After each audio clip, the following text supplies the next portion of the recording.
Good morning. Namaste, group hug. Please come and join us on the sofa. Today, I'm delighted to welcome Kim Beatson, who is Head of Family at Anthony Gold Solicitors. And they have offices in town in London Bridge and also in South London.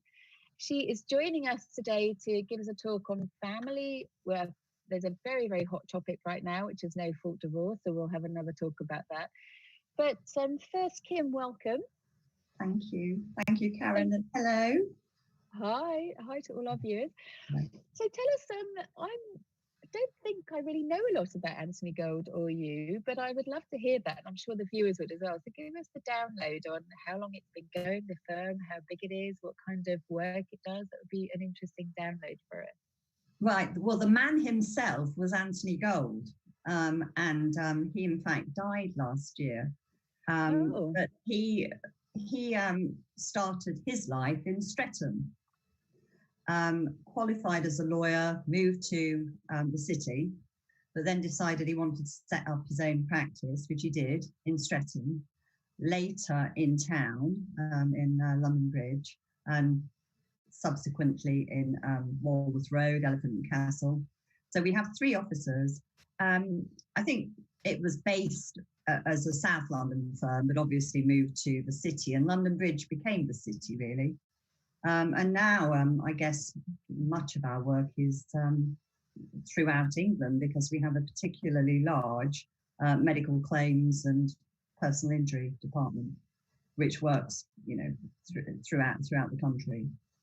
So I think we've sort of gravitated towards London Bridge, and London Bridge has become London Bridge City. The other 2 offices, though, are very important, and I think we have a real South London identity as a community firm, as well as being, a city firm. And so give us some numbers. I mean, how many staff are there, partners? I mean, how many years has the firm been operating? It started in 1965, and there are, I think, about 160 staff across the 3 offices, 20 partners. And does it make any difference having a South London presence? I mean, we've got other firms that we deal with who may be in Tunbridge Wells or something like that, and I guess that would bring landed estates. But how is the area of South London? I mean, is it property, or what kind of client do you have there? The local, if I call them local officers, so I'm talking about Elephant and Castle and South London, they are community firms who do the whole range of work for the local community and are heavily involved in the local community, sort of running festivals and helping with local business groups. Whereas I think the London Bridge office, which is obviously our largest office, has a more diverse client base. But so throughout the country. So how many people are in the London Bridge office versus the South London? Probably I'd say around 2/3. So that's by far and away the biggest office. Of course, nobody's in the London Bridge office. It's been mothballed. That's how it is.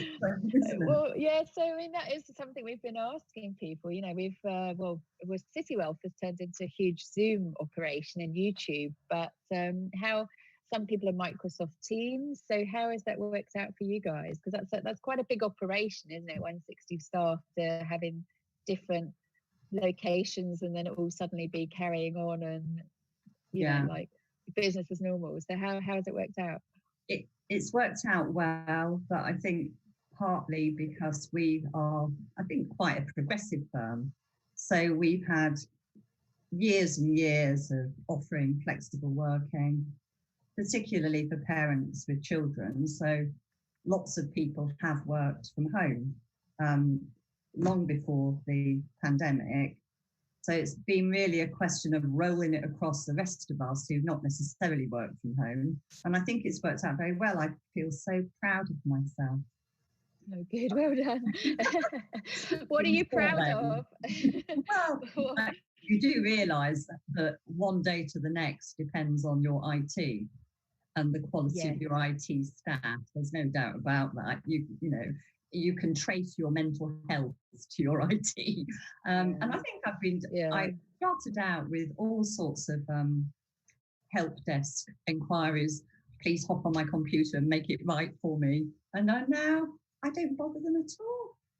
Yeah, I do know what you mean, but it is Citywealth had a 2-day week work from home contract anyway, which we'd implemented a few years before. But actually working from home all the time with nobody there, and we do have external IT people who help us, things take about 8 times as long for me. And I was talking to somebody yesterday in a bank, and they're like, well, I can't get around. It's like how long it takes to do anything. And I was like, oh, it's not just me. Like, we're just all going like, surely we would have had this done in 10 minutes before. So it's really just interesting to see how I think business just takes a bit longer actually in this new world order. Yeah, but we just kind of have to roll with it, don't we? And just go, look, you might have wanted, but it'll be good for lifestyle, won't it? This work lifestyle balance, so people don't expect an email like, I want it now.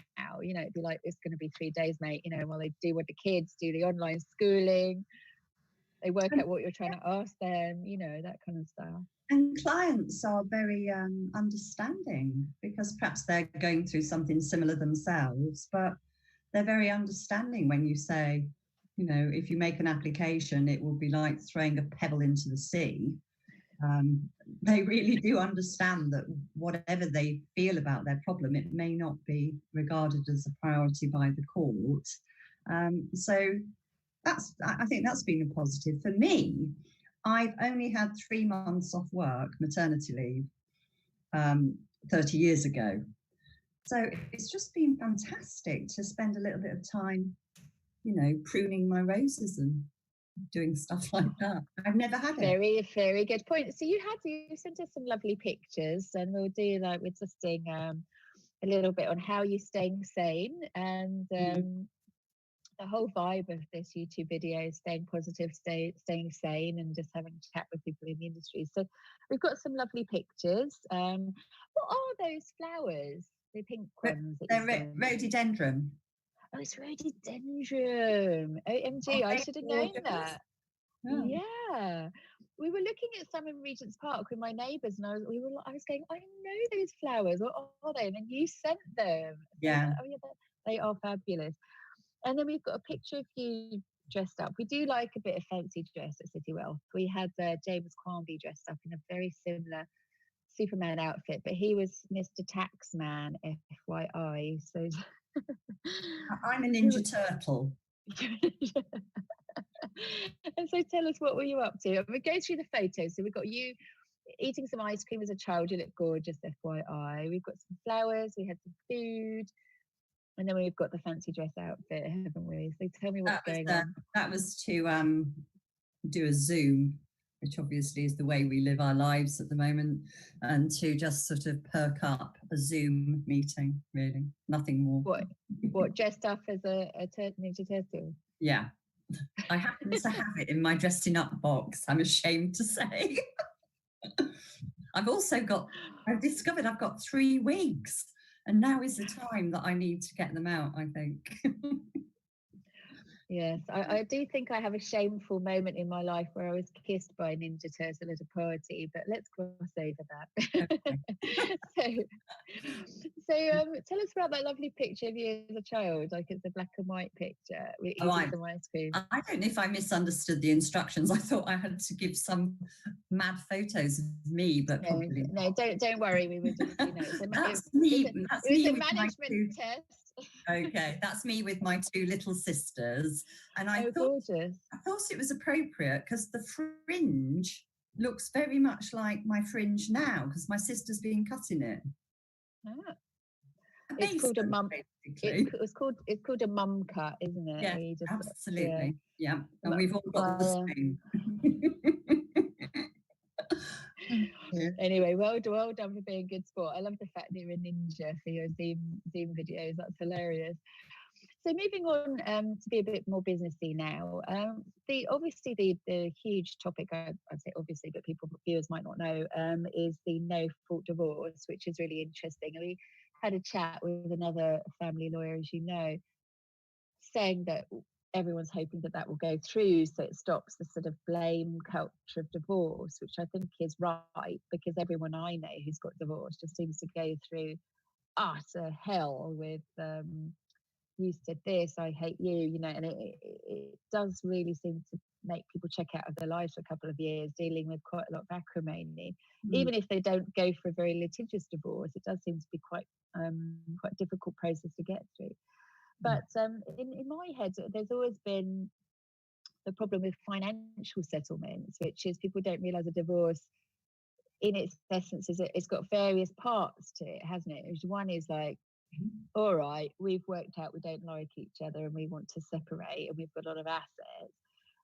But then there's like working out, probably, I suppose, up until now, it's been like, well, whose fault is it and how do we put that together? You can tell us better. But then always the problem has been childcare arrangements, and financial settlements have been a huge problem. Latterly, with trusts being discovered and assets hidden offshore, and all sorts of reasons why a financial settlement might not work or be secretive or something like that. But we've now got a huge different environment with COVID, haven't we, where people have lost their jobs, they've lost their income, even if they were wealthy. Hospitality, you've lost all your money. So what do you think of the no-fault divorce, and what's the impact through the various stages of divorce? Well, I think, like most people, I think that if you start a divorce based on fault, adultery or behaviour, then you start it on a very bad note. And it's almost impossible to get a client to understand that the grounds for divorce might not have any effect whatsoever on the rest of it. I think people really struggle to get their head around that. And you mean by that you mean if someone says, oh, he had an affair, like no one cares in the courts, they're just like, all right, let's sort this out? Or what does it mean? I think clients don't actually understand that no one cares. No matter how much you say it, they don't understand it, because you start on such a bad note. And we've had fault-based divorce since 1660, amazingly. So I think no-fault divorce in itself is a good thing. But it's a two-stage process, and the petitioner starts the first stage. So it's 20 weeks of reflection to decree nisi, which is the first decree. Then it's 6 weeks and 1 day from decree nisi to decree absolute. And I think most people think, 26 weeks, half a year, that's probably okay. But in COVID times, 26 weeks means nothing, because the court backlog is so enormous anyway. But even forget about COVID, 26 weeks doesn't sound like a very long time to sort out finance. And obviously this is driven by the petitioner, and the 20 weeks begins when the application is filed. Presuming the petitioner serves the respondent, may choose not to, but the clock starts ticking then. And I think my concern, and it may be dealt with at the committee stage, which is where the legislation is now, is what happens if you're divorced and you haven't had a pension share and you've lost your entitlement under life insurance policies. You know, the financially weaker party surely ought to be able to stop the divorce, the final divorce, until finances have been sorted out. And that's the bit where I'm not sure how it's going to work out, and the bit that concerns me.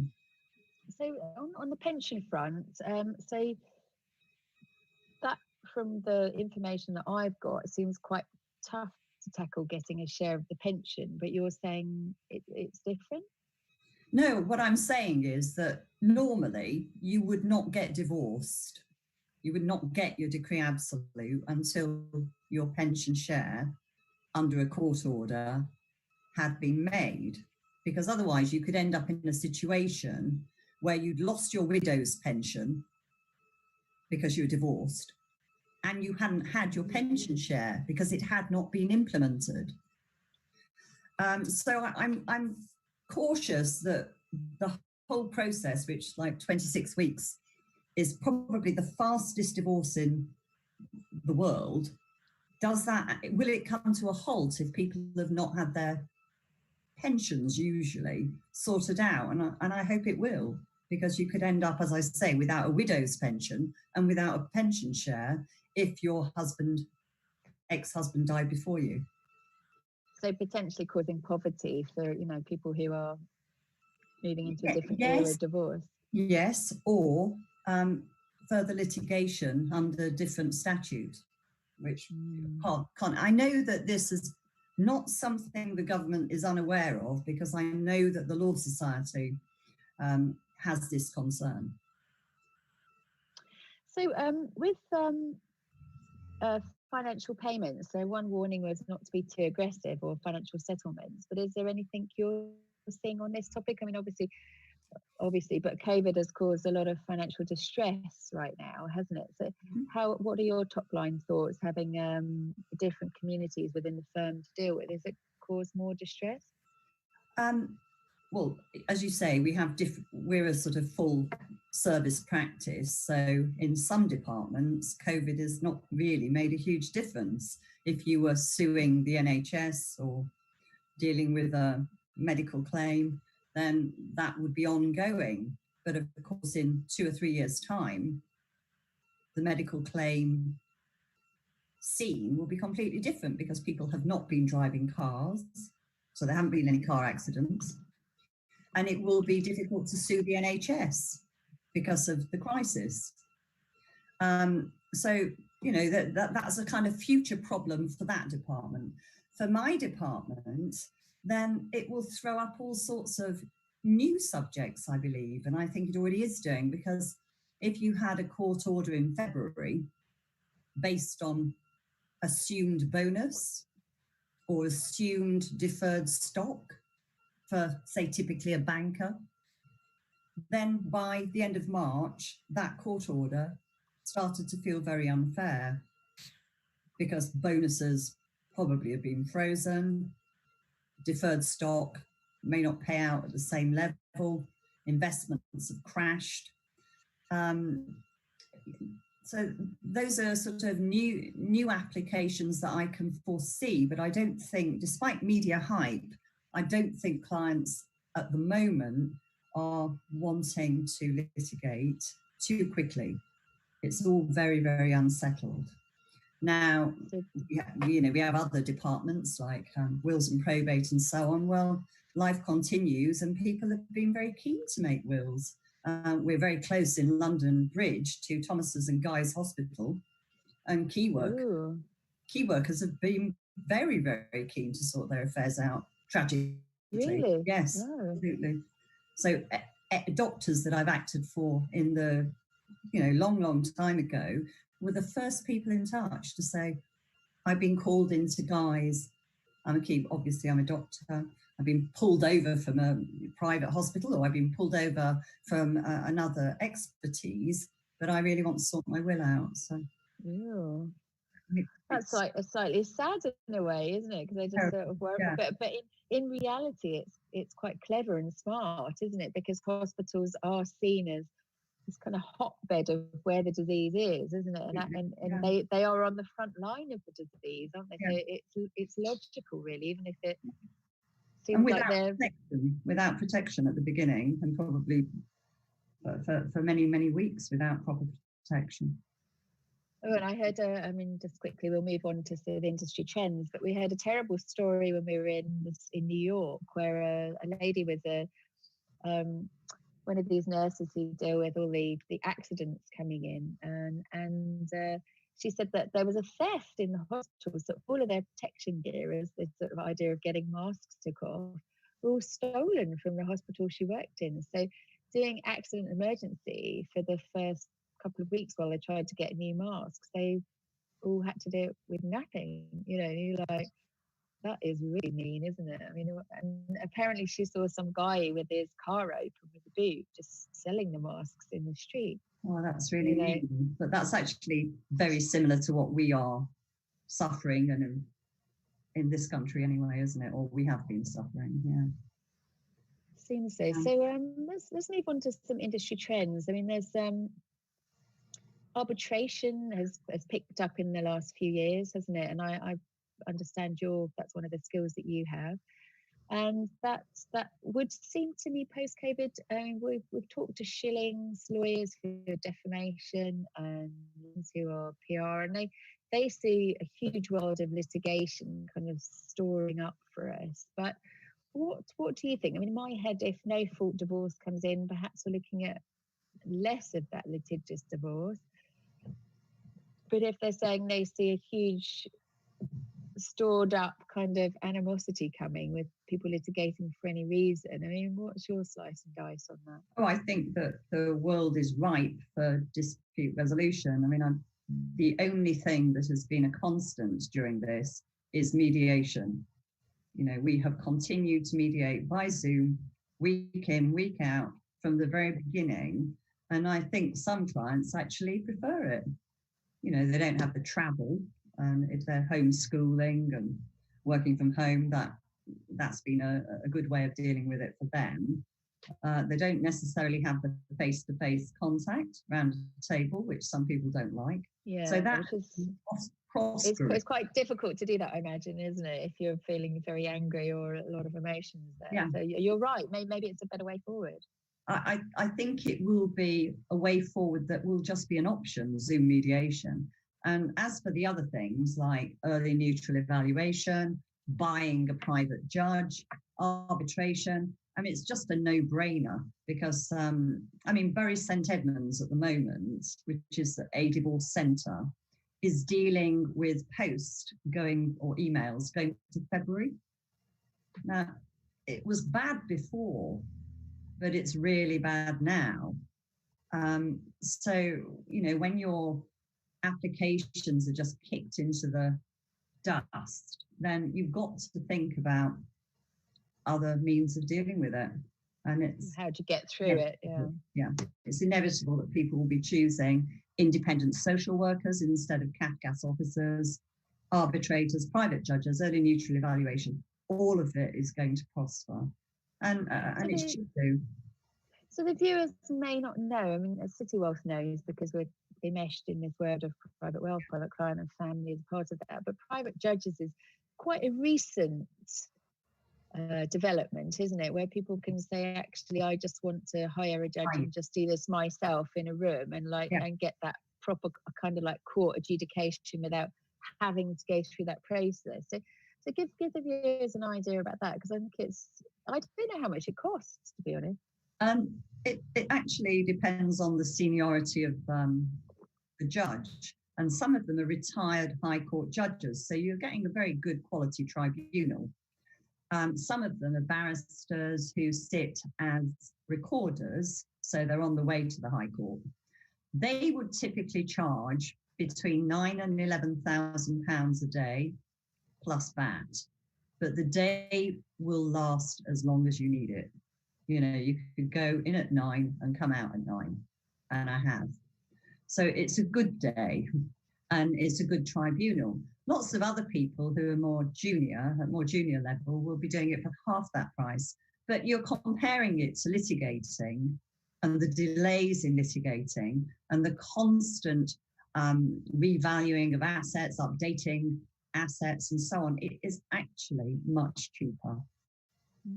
Really interesting. And so if I mean, I'm just going through a scenario, so tell me, because I don't know, so I'm relying on you to give us some thoughts. But say someone decides right now, and we'll come on in a minute to, do you think there's going to be a rise in divorce after the COVID lockdown? But if someone says, look, I've been living with my partner, we've had enough, we just cannot cope with each other, we've got enough to pay 11,000. I mean, do they literally just ring you up and go, hey, Kim, book me a judge next Tuesday, I've got the 11K, are we divorced? I mean, how does it work?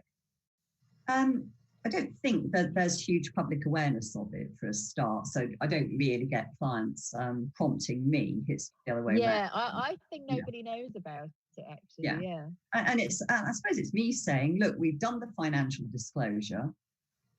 If we allow the court process to take a hold on this case, we could be here next year.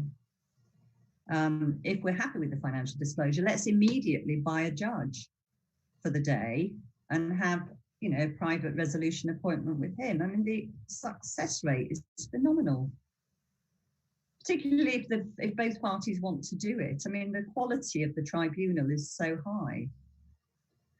That everyone feels satisfied that they got the, how it was going to be ruled in court, that they've, because people go through a bit of madness with divorce, don't they? I mean, having had a few friends go through it, they're like, oh, they can't do this, they can't do that. But actually family lawyers are like, yes, they can, and that's how it will be judged, and this is what the judge will say, and this is case law, and this is what's been proven in the past, and all that kind of stuff. And it's fairly black and white, isn't it, from your point of view? But I think people coming into it do not have that awareness, do they, that actually... No, it's terrifying. Yeah. Terrifying. Yeah. With very little statutory guidance as to, what do you do with inherited assets, what do you do with premarital assets. It's all wrapped up in somebody's case called Mr. and Mrs. Smith. It's terrifying. So anything to avoid it, I think. So do you think there will be the spike in divorces? I was saying previously, everyone I see looks happier than they've ever been, as you say, like nice to have time at home, see the flowers, have a bit more time. But it seems the media is constantly saying, as everyone's getting, there's a lot of abuse cases, and all the domestic abuse lines are ringing off the hook. So I feel unclear and always unsure if I'm in a bubble where I just haven't understood something. So your insight on that would be interesting. Well, I think I'm in a bit of a bubble as well. So the stuff I read in the media doesn't always reflect my own experience, in the sense that I haven't had a spike in domestic abuse inquiries personally, and neither have my team. What I have noticed, and it's will always be the way, is that relationships are propelled into something quite serious as a result of lockdown.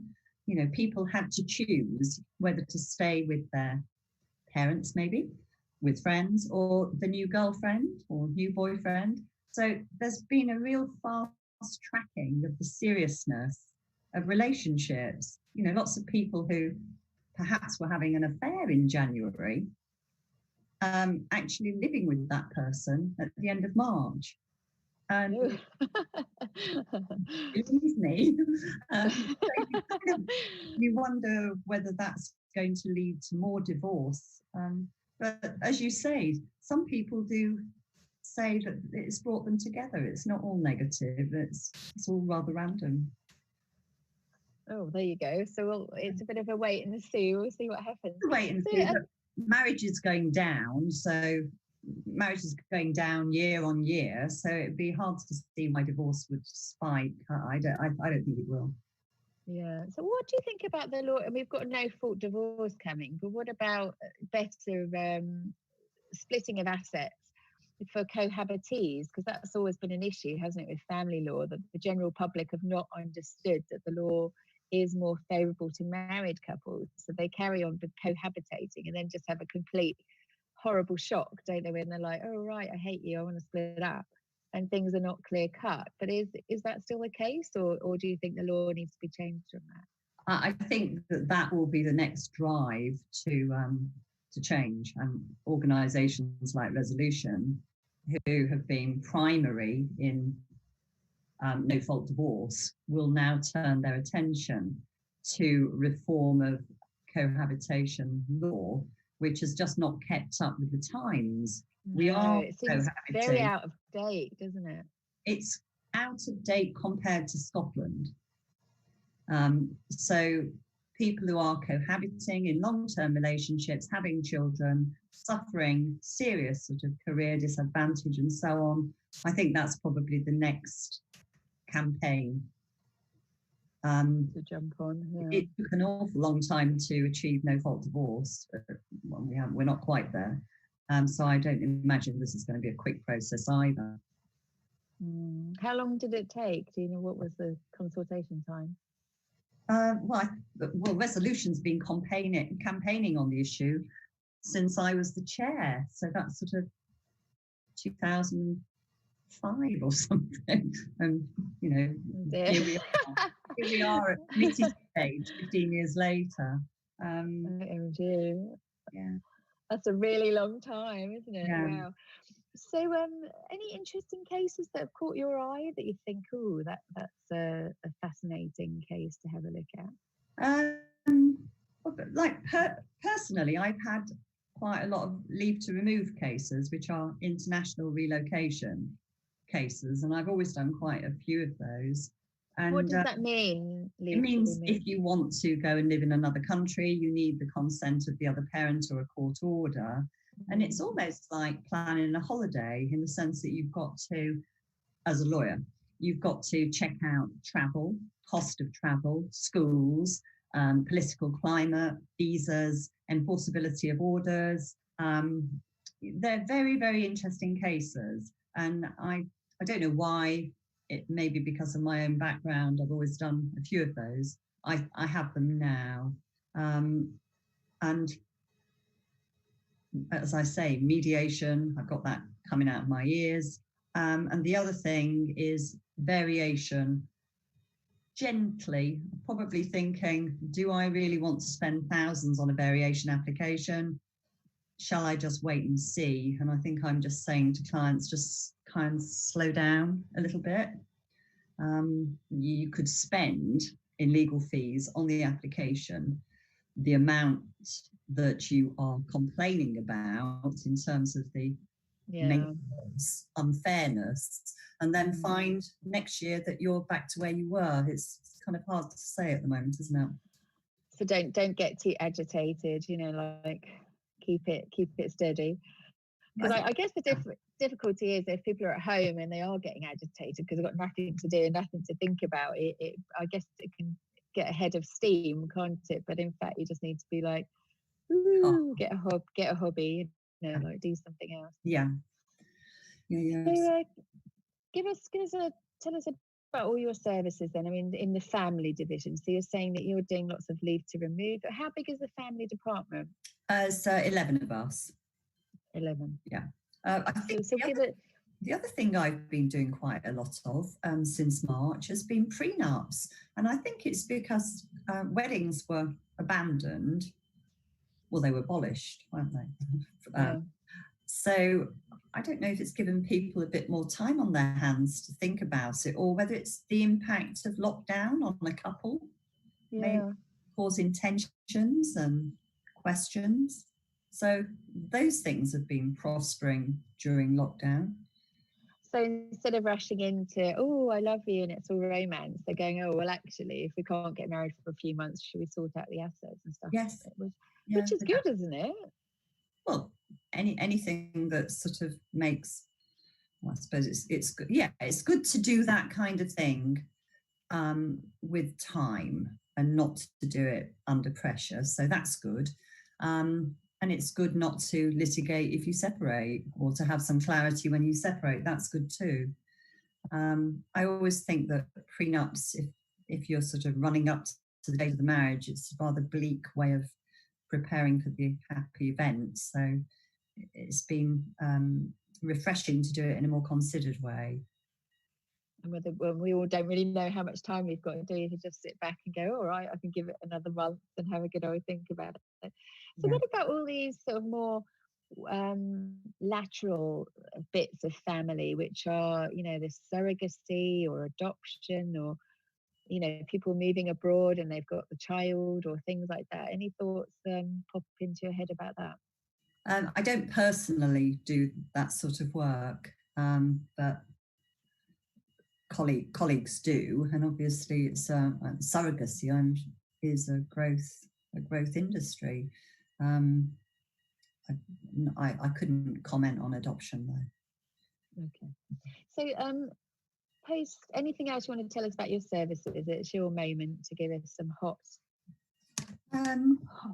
information about your practice.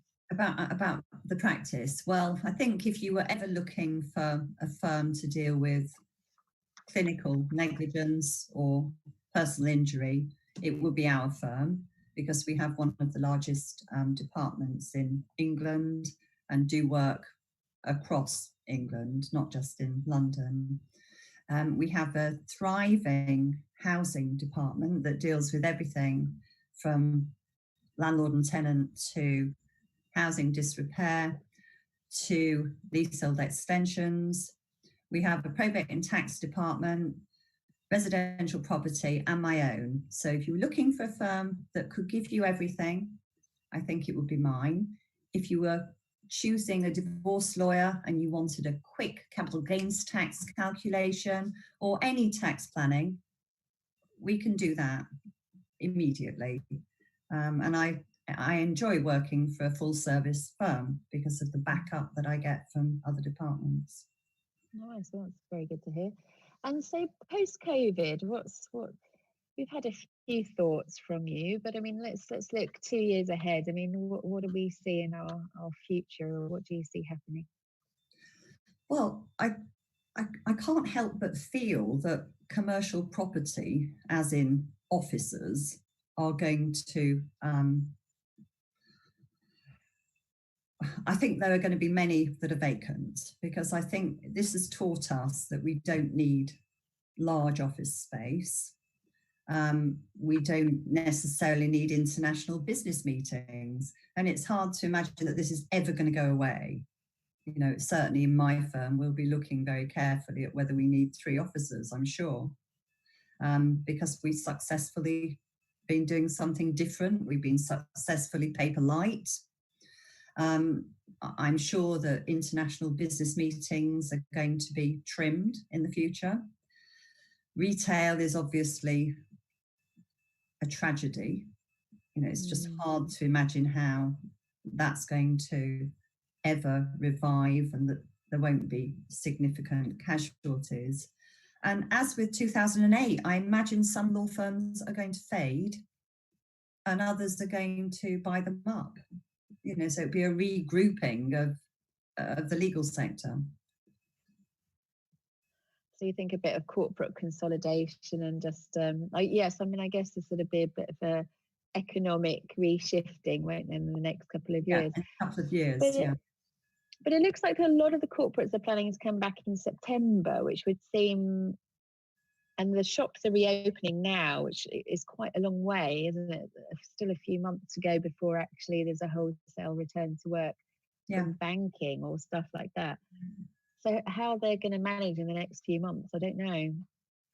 No, and you know, I've heard beyond September, accountancy practices saying, the large ones, you know, we don't expect to be fully back at work until late autumn, towards the end of the year, and sort of very encouraging of staff working from home, which is going to lead, I imagine it's going to lead to a plethora of commercial property and leases that are not being renewed, which is that's kind of bleak, really, isn't it? Well, we'll see. Sometimes things change, don't they? And they slice and dice differently. So give us 3 bits of advice for the viewers before they go. We've got one of the top family lawyers in London and the Southeast on our YouTube video. So let's 3 things that could help people right now. Well, I'll gear the advice to sort of my market. So I suppose if I was divorcing myself, I would probably take my time to do that. And I think most people do. You know, you marry for life. So divorce should be a slow lead up to the 26-week period, which we're soon going to have. I think I choose a lawyer very carefully. It's a long relationship you have with your divorce lawyer. It's not just about hourly rates. It's not just about location and snobbery. You need to get somebody who you gel with. If you're a very business-like person, you need that type of business-like lawyer. If you're very emotional, perhaps you need a different type of lawyer, but you need to think about that bit very carefully.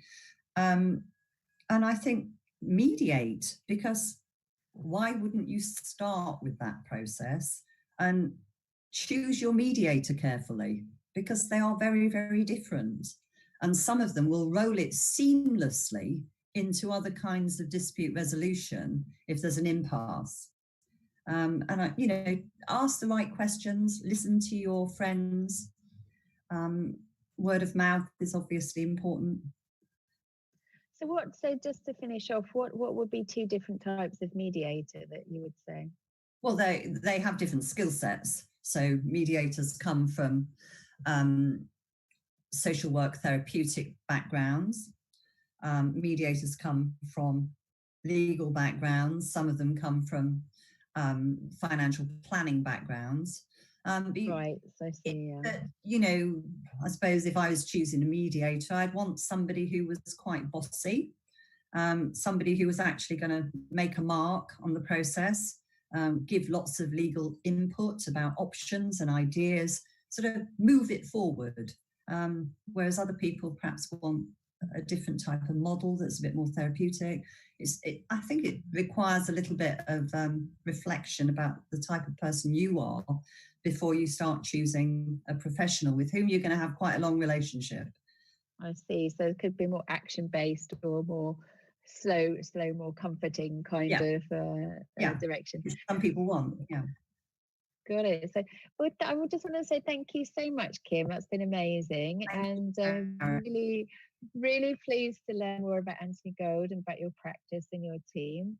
For the viewers, if you enjoyed watching the video, if you can give us a thumbs up, that would be great. And please subscribe and you'll get notifications about our next viewers. Join us on Friday at 11 o'clock and we'll have another chat with someone from the industry. So Kim, I want to say thank you so much for joining us and welcome to the Citywealth world. We look forward to seeing you when things are post-lockdown and it's been wonderful to meet with you. Thank you. Thanks for having me. My pleasure.